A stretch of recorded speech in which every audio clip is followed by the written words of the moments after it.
Here's an interesting story that I heard from a very wonderful rabbi. His name was Rabbi Nissim Mengel. He was a young child when the Holocaust began. He was taken with his father to Auschwitz, and although he was short, but he was very healthy looking, and somehow or other he passed through the selection, and he was sent together with his father to the side of the people that lived.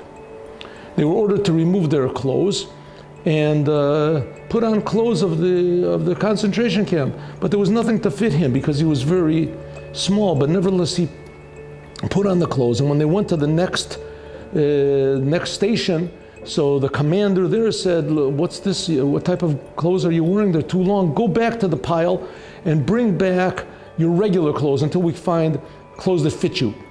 So he went back to the big pile, and there's a huge pile of clothes. And when anybody would ask him, "What are you doing here?" he said, "Commander so-and-so told me," so they left him alone. So he was looking through the pile, and he found his coat, and right next to it was his father's coat. And he put on his clothes, and he put his hand in the father's coat, and he took out, there were two bags, two small bags.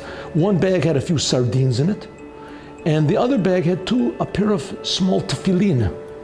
Tefillin, those are the phylacteries, the Jewish people, it's a commandment, 2 commandments really.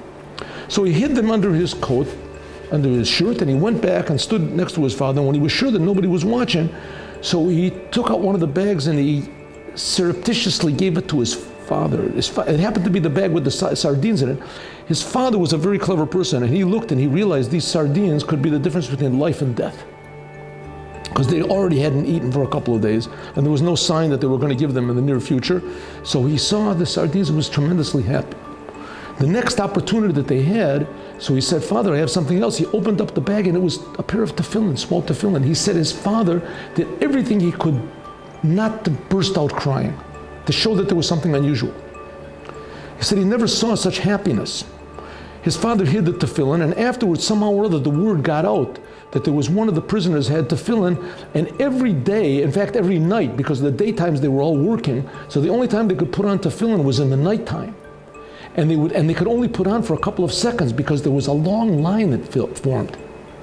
And putting on these tefillin meant it was risking the life of these prisoners. So here we see that these prisoners were put into prison, into the cons because they were Jewish. And you'd think that all that they would be interested in was, the main thing was preserving their life. And we see that they certainly were interested in preserving their life. But they forgot about that interest when it came to doing a commandment of God. It made no sense whatsoever.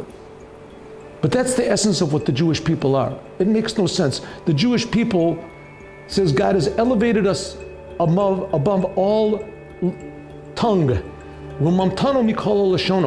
There's no tongue that can possibly express what a Jewish person is, just like no tongue can possibly express what really God is. But somehow or other, these two mysteries, the Jewish people and God and the commandments, are all joined together. And when they come together, it's a wonderful wedding that's really not just above life, but it's the source of all life in the world. That's the essence of what a Jew is. Moment of Wisdom. Sub-brief and life-changing moments. Join us. Subscribe to Moment of Wisdom channels on YouTube, Telegram, Facebook, Instagram, and WhatsApp.